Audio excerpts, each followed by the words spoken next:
As entrepreneurs, we want to earn money. We don't want to earn a living. We want to earn wealth. We want to be able to do what we want to do. Money creates freedom for us. Money is actually also an incredible way to keep score. It shows us that we're actually making a contribution because the more capital that flows to you, your business, what you're putting out there, the greater a contribution you're making. We can just assume that, unless you're doing something illegal, and that's a totally different story. However, there are times in our lives where money is not the only metric that matters.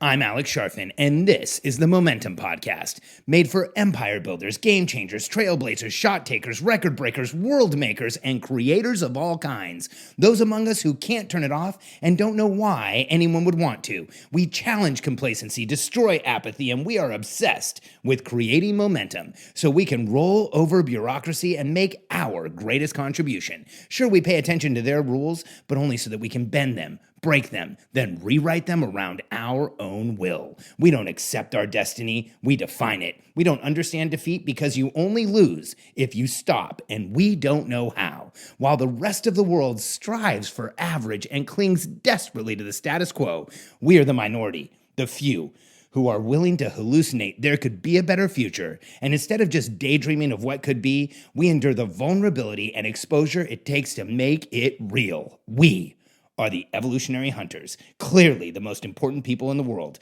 because entrepreneurs are the only source of consistent, positive human evolution, and we always will be. Let me make something clear. I want you to be wealthy.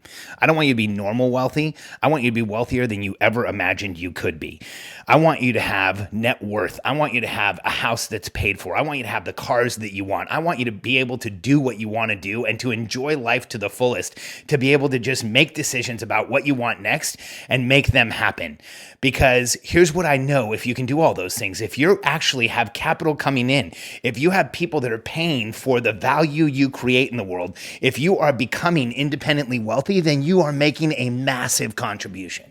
And that's what we're all here for. That's the bottom line with entrepreneurs. We are contribution driven, contribution minded, and we want to change the world to make it a better place. However, there are times in your life where money is not the only metric that matters. And so often as entrepreneurs, we completely forget that. I know I have. And I want to share with you why this is such an important concept to understand. And I want to do that through a story. I'm going to relate a story of a friend of mine who actually lives in my neighborhood. I haven't talked to him about this podcast, so I'm not going to use his name. But I'll just kind of paint this scenario for you and tell you where he was and where he's come to and why money is not the only metric that matters. So a few years ago, he came over to my house and you know, he's an entrepreneur just like I am. He's run a few businesses. He actually had a successful exit from one of them, generated some wealth. He had another business that did pretty well, struggled with it, ended up kind of having it still continue but not doing really well, and was looking for what he was going to do next. And he was considering a startup. He was considering doing something else. And then he came over and let me know he had figured out what he was going to do.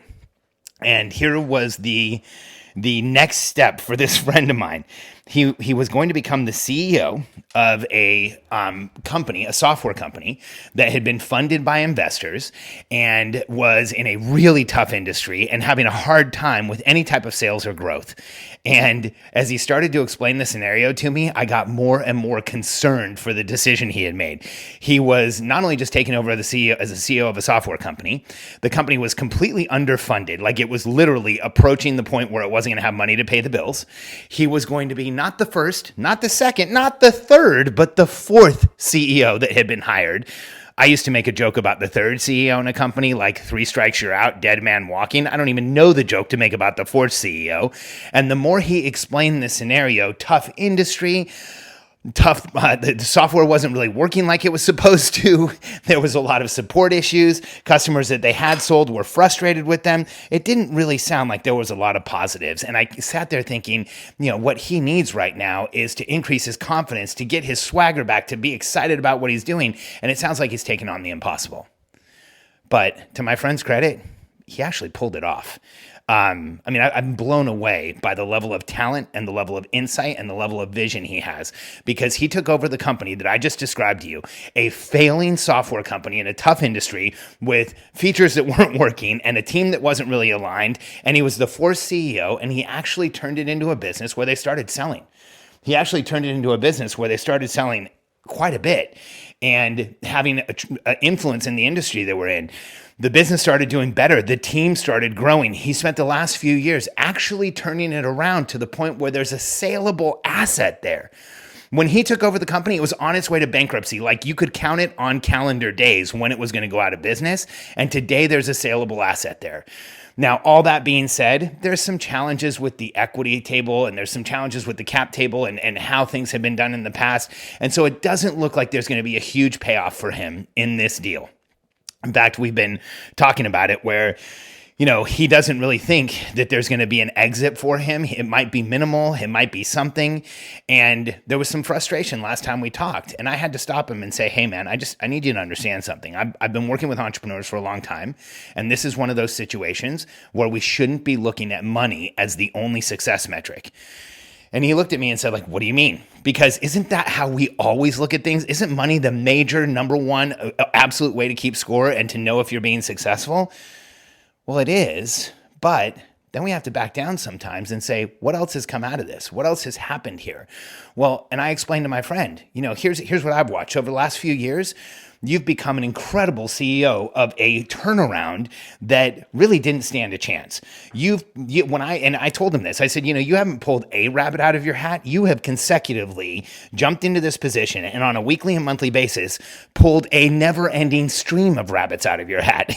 You've taken this company from approaching bankruptcy to actually making money. You've taken it from an asset nobody even wanted to talk about, where you were the fourth CEO, to now an asset that might be saleable. You've taken a team that was totally disoriented and not working together and not really contributing together. You've pulled them together and you've actually created a cohesive team that's making things happen. And I told him this, you have changed as a human being. You're a different person than I knew when you took over this business. You've got your swagger back. Your confidence is back. You're looking at the world differently. You have learned a ton about people and management and turnarounds and talking to investors and so much more insight in your career than you had before you started this. And now you can take a tragedy of a turnaround and actually turn it around. And I told him, hey, when you did this, I thought there was a 1 in 10 chance you had any level of success and that this was going to be a major psychological cleanup issue afterwards, because it was that hard what you undertook. And the fact that you've pulled it off means that you're in this tiny minority of people, of CEOs, of leaders, of transformational leaders that can go into near impossible situations and somehow rally a team for the cause. That is all of the benefit you've gotten out of this position. So if there's not a check at the end, I think we need to stop and say, hey, was there still value? Because let's look at all the other metrics: experience and understanding and leadership skills and perspective and how much you've really gotten out of this. And that's where we should focus right now, because the time has passed. We can't go back and fix it. Let's look at where the benefits are and where we should place focus. And so often this happens to entrepreneurs, where we beat ourselves up because money is the only metric we feel really matters to us. I've been there. There's been times in my career, and in fact, some recently, where I didn't even want to talk about how my business was doing, because on a monthly basis, sometimes we were making money and sometimes Katie and I were writing a check just to stay in business. And during those periods of time, I felt vulnerable. I felt frustrated. I felt like I wasn't successful. I felt like I wasn't good enough, like I wanted to hide.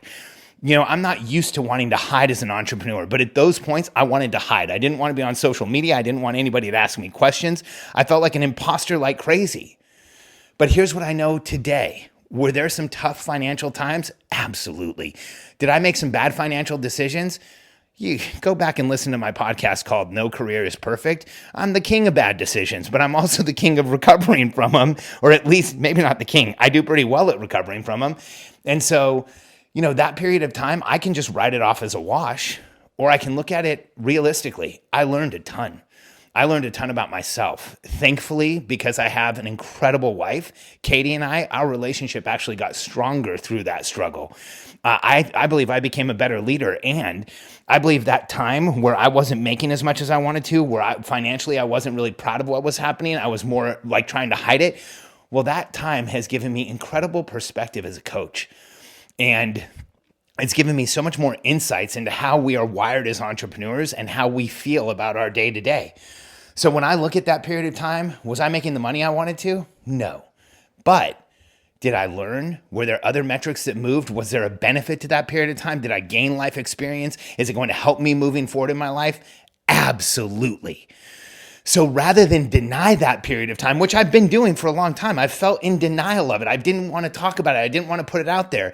Rather than deny it, I'm at the point now where I'm like, I want to explore it. I want to take it deeper. I want to really think about that period of time and make sure that not only I learn the lessons, but they stick around indefinitely. I also want to make sure that I understand why things happen like they did, because the same challenges that took me there and the same issues that I had where we got into that situation, I'm going to use those as a learning experience so that I don't end up there again. And so that moving forward, we do make the money we want and we do make the contribution we want. And so when you go through a tough period of time, when you're in that place where you're not making enough money, when you're in the place where you're maybe not making any money, where you're going backwards, I want you to think to yourself, what am I learning? What am I actually gaining from this? What is moving forward in my life? Where can I show momentum? Even though the one metric that's moving backwards is money, where am I actually moving forward? Because we don't have to only realize this in retrospect.